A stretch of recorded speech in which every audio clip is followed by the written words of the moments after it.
से धोखा खाया कि तेरे हाथ।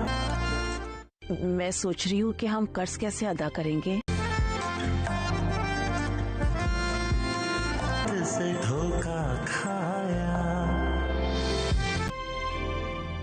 जिसके हम मकरूज हैं उसके लिए तो हमने बहा लो। बहुत प्यार करते हो तुम कोमल से, और किए चले तो बहू बन के रहो, सास बनने की कोई जरूरत नहीं है।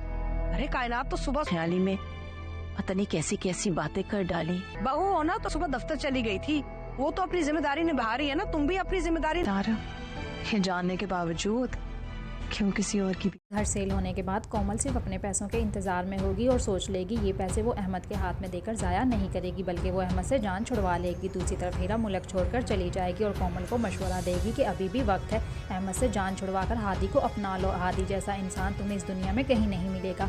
इधर साशा के आते ही ऑफिस में हादी की वैल्यू भी बढ़ जाएगी और कायनात साशा और हादी को एक साथ देकर अपनी सास को बताएगी कि वो कभी भी सिला से शादी नहीं करेगा, इसलिए हादी और सिला की शादी के ख्वाब देखना बंद कर दे। कोमल साशा के आने के बाद और ज़्यादा डर जाएगी कि शायद अब वो हादी को उससे दूर कर देगी।